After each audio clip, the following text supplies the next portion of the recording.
Happy Monday and welcome to our Fiery Embers show, which means that you will not have the pleasure of getting tips on how to get fitter or faster. Instead, you're going to learn which pastry is the best to eat after a long run, and even that is going to be debated. So don't get so hung up on the information, shall we say. Today, I'm going to be joined by a friend, one of the very first people to raise their hand and say that they will help me when I decided to launch Run, Try, Bike. It was a grand gesture that over 4 years has proven to be true. And I'm super excited to have our guest on today so that we can laugh about nutrition and music, as they are a big Taylor Swift fan. So without any more words from me, let's bring Stevie Smith to the show and let's have a few chuckles. Hey, Stevie, how are you? Hi, I'm good. Thanks for having me back. Absolutely. You're one of my favorite people to engage with, both in public and in private. That's good. I love to hear it. There are some things that don't need to be seen on the internet when we start having our fun conversations. I know that for a fact. This is true. And those email subject lines always start with, well, hello. Yes. And by the way, whale, for those of you who don't understand, is spelled WHALE, as in whale, hello.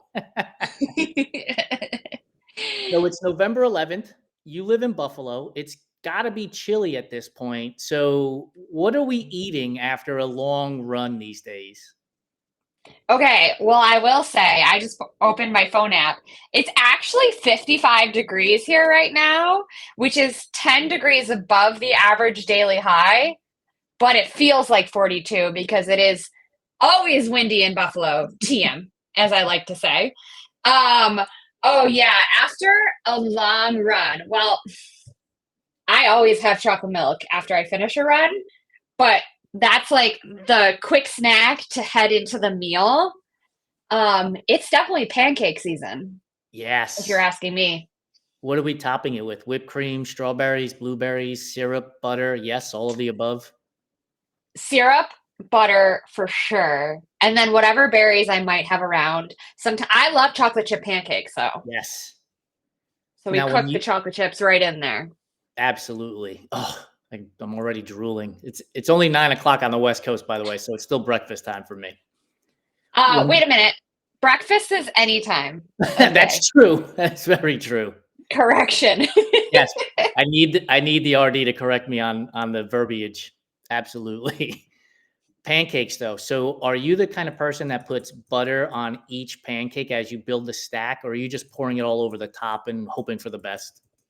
No, no, no. Each individual pancake gets buttered, and then you stack them to make sure it melts because it's got to be melted in there. Yeah, no, no, no. We don't hope for the best. It's very calculated, very precise.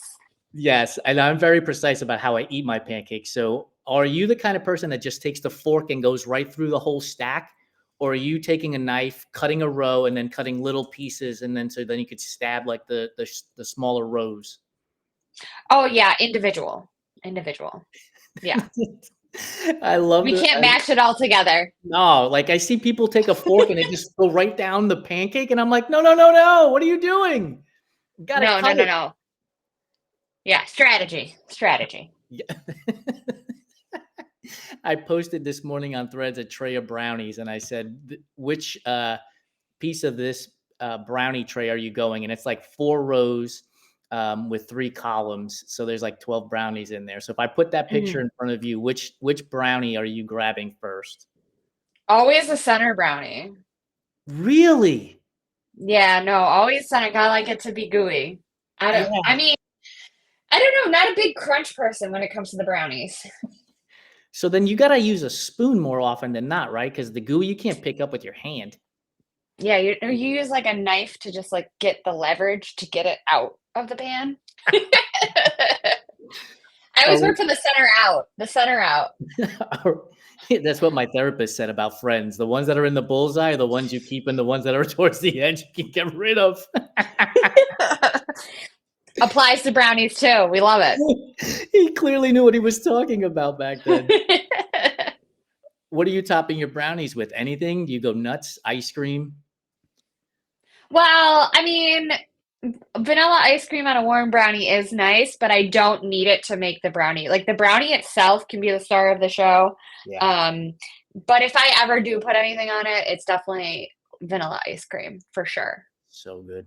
You know, I like to scroll back and find people's food pictures on their post before I bring them onto a Fiery Ember show. And you have a picture back from May 31st, mind you. So I scrolled quite a bit. And there is a picture of ice cream or froyo with rainbow sprinkles. And I have to know, is it always rainbow sprinkles or will you go chocolate sprinkles sometimes? Always rainbow sprinkles. There's no other sprinkle. They taste better than chocolate sprinkles. It's science. Yep. And now, if I'm getting ice cream, it's usually soft serve because in New York, upstate New York, central New York, western New York, the soft serve is elite. Custard just hits different. But I did go to a very fancy, like homemade ice cream shop last week, and they don't have soft serve, which is fine. But let me tell you, I think I sent you this because you saw it on my story. Yep. Their ice cream was delicious, and that is where I will stray away from the chalk van twist with rainbow sprinkles. Only in situations like that, very unique situations. Yeah, it was like pumpkin and sweet potato, right, with chocolate combination. Yeah. And pecans or pecans. I don't know. I'm from New York. I say pecans, but I think it's pecan. Maple homemade marshmallows in it too. Oh my gosh, it was so good. Just preparing for the Thursday Thanksgiving dessert foray right there. Just that's like an appetizer, pregame warm up. Right? What's your favorite part of the Thanksgiving meal? Oh, mashed potatoes, 100%. Really? Oh yeah, mashed potatoes are the star of the show. Do you put cheese in them, or are you just like all cream and get it all thinned out like that? Okay, so I don't make the mashed potatoes, so beggars can't be choosers. But all good mashed potatoes have some sort of dairy in them. Yeah. Don't at me. I like them because I like to actually like put obviously butter, gravy, but I like to like put my turkey in them. So it's like yeah, you can mash it all up, right? Like right. what is the nutritional plate? It always has like lines on it, like you're supposed to separate stuff. And I'm like, no, remove the line, just put it all on the plate. Give me a spoon. Let me go to work. I don't need it all. The performance plate is what you're talking about. Yeah. Like I just want it all. Like give me one spoon, I go straight through the middle, pick up whatever's on there. It's all going to the same place eventually. Well, but Jason, people got to understand that how much they actually need to have. But then once you do it, you can mix it all together. And it's funny, you sound like my late grandfather. He just like scrape everything. It's all going to the same place, is what he would say. By the way, I grew up with that mentality. Yeah. I've had that mentality since I was 17. So I've been 17 going on 80 for the longest time already. Just give it all. This tracks. Yeah, like I like when I open up the drawer, the utensil drawer, I never take out a fork. I always take out a spoon, and it just reminds me like I'm just shoveling all of this shit into my face hole. Like I don't want to poke at it and like get one little piece. I just want like a mound of stuff ready to go. And if you were one of my clients, I would be talking to you about your mealtime hygiene right now and making sure you're slowing down and actually chewing your food thoroughly. See, you would be getting that lecture. Yeah, I need that lecture. I'm the worst. Like I was watching a TV show the other day and they sat down. It was like a business lunch and the people were cutting and doing everything prim and proper. And I was like, that was never me at a business lunch. Like I would inhale the food, move the plate to the side, and let's get down to business. Like, I don't know. People are doing the right thing, I guess, in taking their time to, what is it, 10 chews before swallowing or something like that? Isn't there a rule? At least 10 chews. Yeah, there is. And it's important for digestion, right? I see a lot of people come to me and they're like, oh, I'm always bloated or my stomach always hurts. And they're like, I eliminated gluten and dairy and it didn't help. And I'm like, yeah. So like, let's see what your mealtime, I would say 75% of the time they're either like not actually chewing their foods, they're eating too fast, or they're eating like super stressed out, answering work emails at their desk and like in high stress situations. I'm like, okay, let's start here and work on it. All right, I'm bringing in the police to scan for cameras in my house since you just described everything I do. I mean, I always like to call the kettle black. I do eat at my desk a lot, but it doesn't hurt my tummy. And I can slow down, right? I don't get stomach pains, but I definitely don't slow down. Like I just love to eat, plain and simple. I just love all those flavors in there. One of the So things if you slow down, you could chew them more and enjoy them more. yeah, so you say. Just because you have all those letters behind your last name. I'm gonna go find Todd from Tuscaloosa, who's got a YouTube channel with like 700 followers, to tell me the opposite. Let me know how that works out. I will not be an N=1 for Todd. Sorry, anybody named Todd who lives in Tuscaloosa who's got a YouTube channel promoting this stuff. You're a Taylor Swift fan through and through. What is your favorite song of hers? Can you narrow it down? Can you bring it down to one song? Why would you make me choose? Because we're hard-hitting journalists here. We bring the hard-hitting questions to this platform.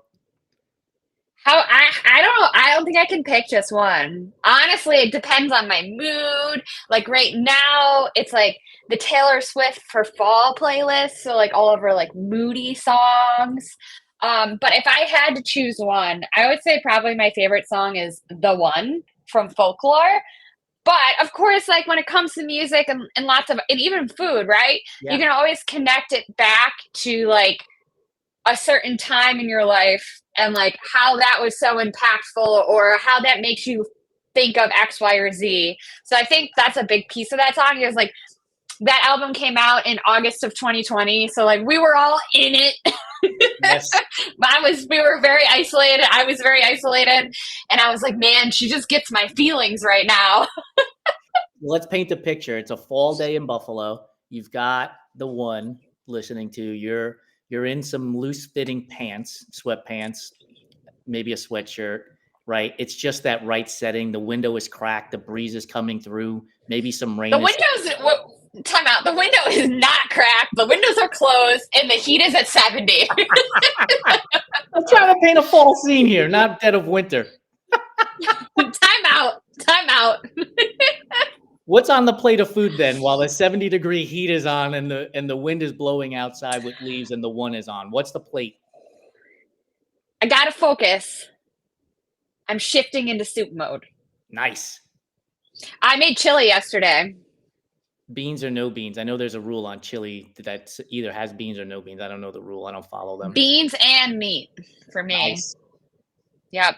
I did black beans and I have stew meat, poblano peppers, bell peppers. And then like in the summer when I get too much corn from my CSA, I cook it, cut it off the cob, freeze it, and then I put it in my chili in the winter.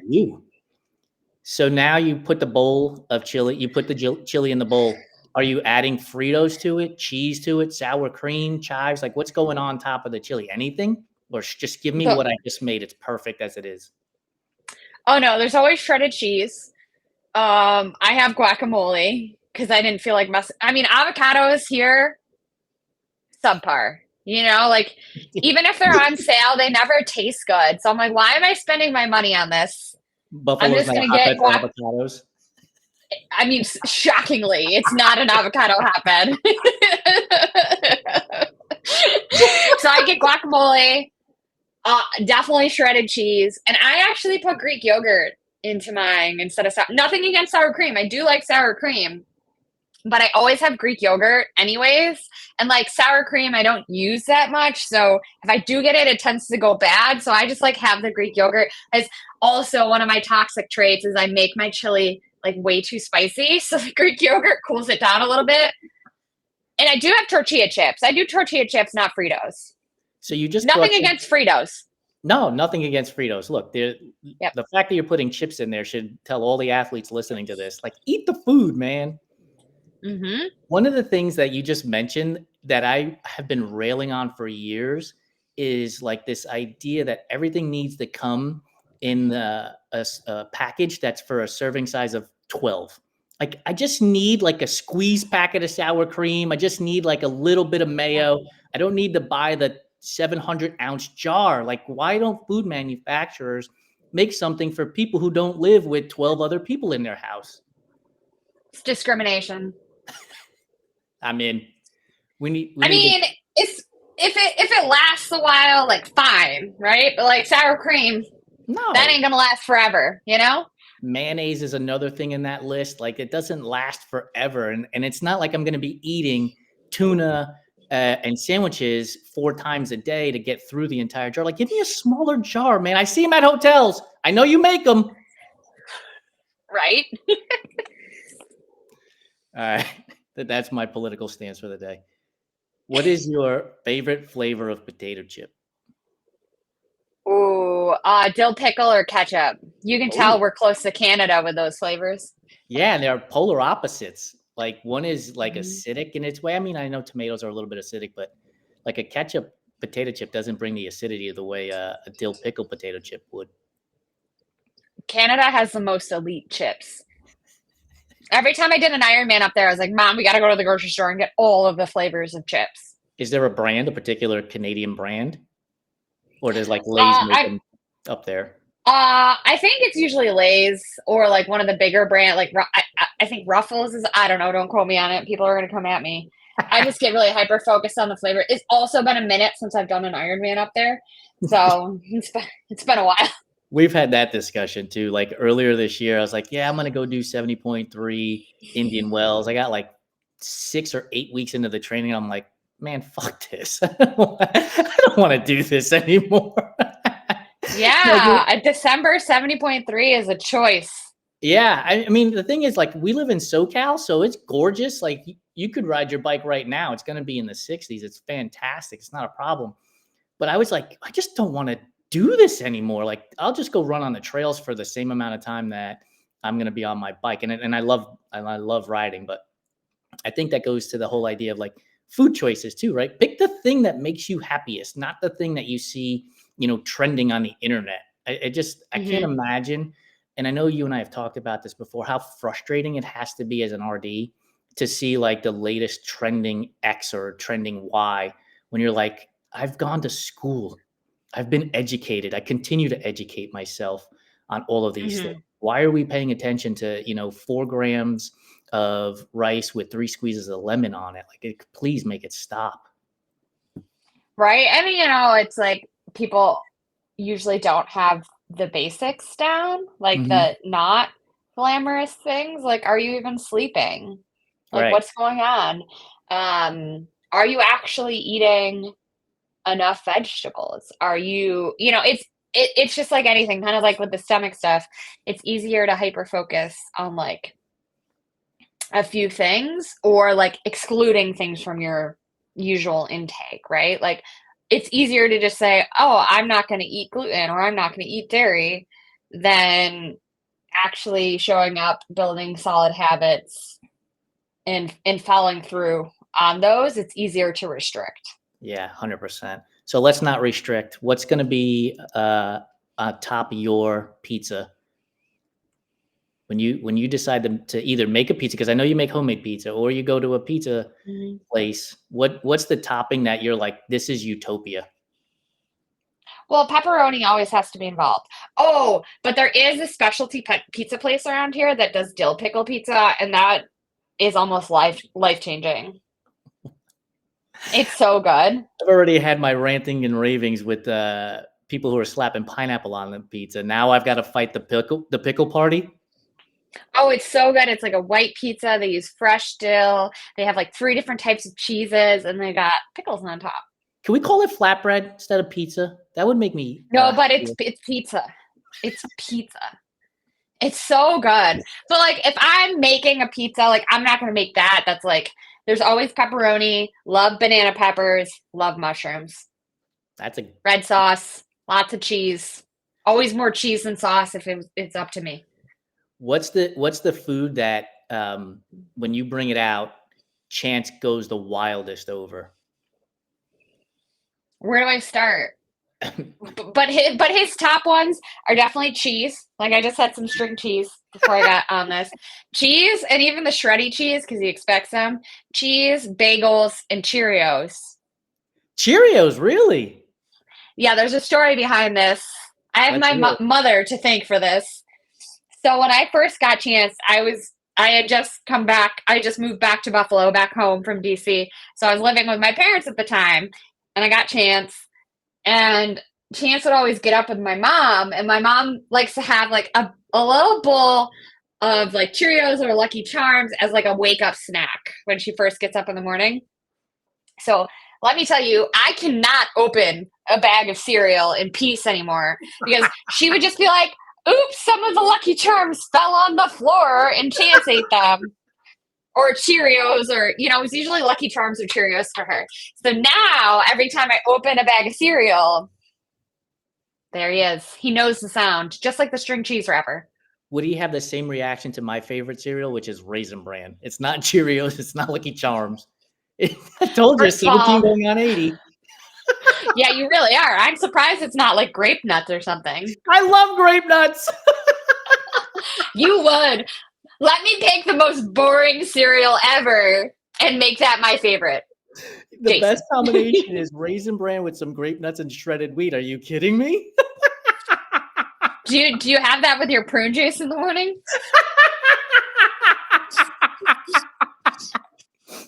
For all you people out there, just know this is 50. So eat your shredded wheat, kids. Oh my God. Yeah, no, I mean, first let's start with like raisins are poisonous to dogs. But I would say I he didn't know that. probably, yeah, grapes, raisins, yeah. Dogs can't have those. All right. Don't serve that shit to your dogs, kids. Right? Yeah, he would probably spit that out. Good for him. Like just like one of the bran flakes, he would probably spit it out. He has a very refined palate for the nicer things in life. He doesn't eat vegetables. Mm-mm. I was talking to a friend the other day about I've come to realize how much I actually really like raisins. Because Adam Lee asked me on our Food Fight Friday at the aid station, one of the options was raisins. And I was like, I would absolutely eat the raisins. And it dawned on me, oatmeal raisin cookie is my favorite cookie. Carrot cake with raisins is my favorite cake. And Raisin Bran is my favorite cereal.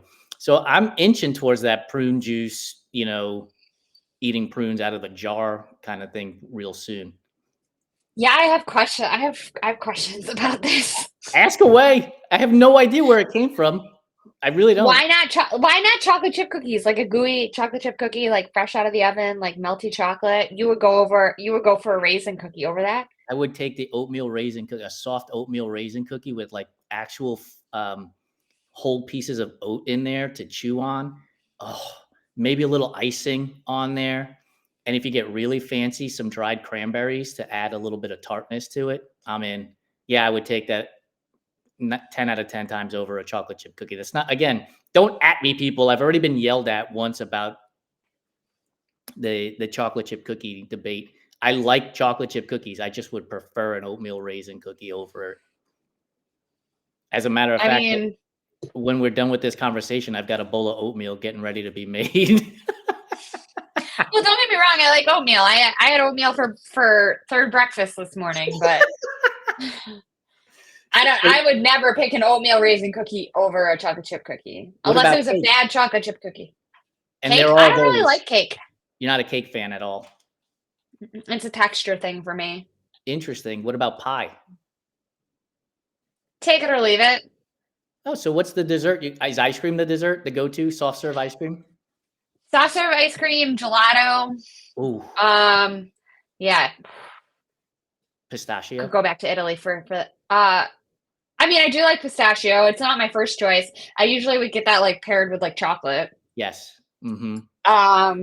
Yeah, so usually it's ice cream, gelato. Like if there's a good like flourless chocolate cake, but that's again flourless, right? Yeah. It's basically just like chocolate. Yeah. I always have Reese's at home. I always not the Reese little miniature cups, you know, the ones with the it always tastes better too when it's the Christmas wrapper. It's science. Science. But But I always have a couple bags of those kicking around. But Reese's peanut butter cups are like my go-to on like a regular day. But like if I'm out to get dessert, chocolate, gelato, always top of the list. Do you have a favorite chocolate bar? I mean, obviously Reese's is going to be towards the top of the list, but is there a chocolate bar that you would be like, yeah, I'll take this over a Reese's today? No. unless I would consider a Snickers ice cream bar over a Reese's. Ooh, that's a good call. But when we look at it, like a Snickers ice cream bar, like you're in it. Like, yeah.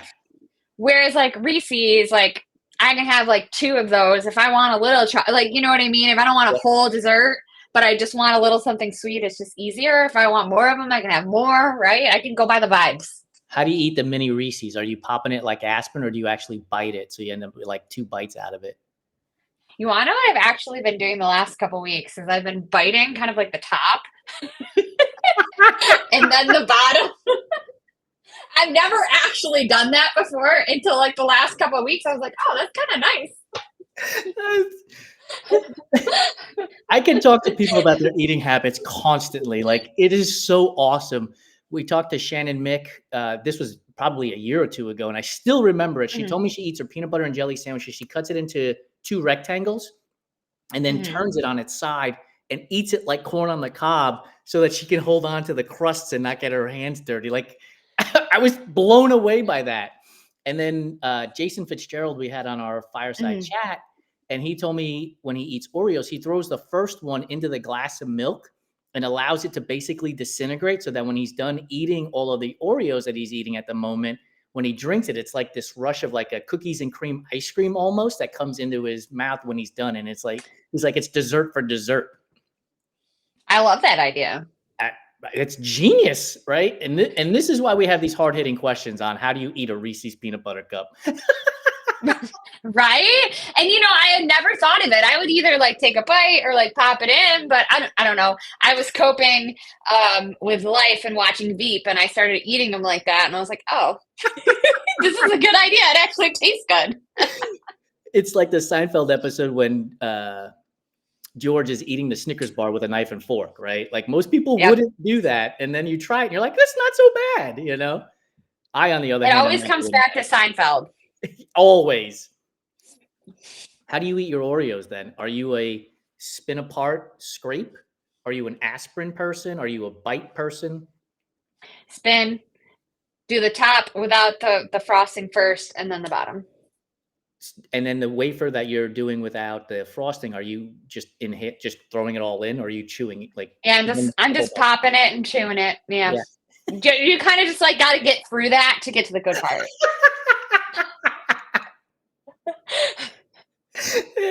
So you're the kind of person who's, I'm going to do the bad thing or the hard thing first to get it out of the way so that I can move on to the more enjoyable parts of life. 100%. Yeah. Like, let's just, I got to do that. I got to take care of it. Well, let me tell you a story about Lucky Charms and when I was a kid, circling back to my mom. So, grew up, my mom, single mom, raising 3 kids, going to law school, all of that. So she had a box. I think it was even like knockoff Lucky Charms. And one day after school, I ate all the marshmallows out of it. And she was just like, you can't have any other cereal till you finish all the crunchies because your brothers aren't going to want to eat it now because there's no marshmallows in it. So that is how I was taught my lesson about that. My mom's like, we're not wasting that. I love it. How did you pick out the marshmallows? Did you just hold the box and like put your hand in there and move around, or did you pour it out? No, just like in the box with the bag. I mean, we were latchkey kids, so like. Yes. I learned my lesson, though. I never did it again. And now Chance looks at you when you're like, you want some of this stuff, and there's no marshmallows in there. He's like, put some marshmallows in. Right? I know there's marshmallows in this, Mom. Stevie, thank you so much for joining me on our Fiery Ember show and making my week off on the right foot. Let the people know where they can find you, where they can get actual tips and ideas and knowledge about nutrition and hydration during endurance sports. Yeah, thanks so much for having me. You can find me on my corner of the internet on Instagram at Stevie Linlin. You can also head to my website, stevielinrd.com. I've got a blog up there with lots of information and ways we could work together. But yeah, that's where I'm hanging out. Awesome. Hey, listeners, thanks for joining me. We are out.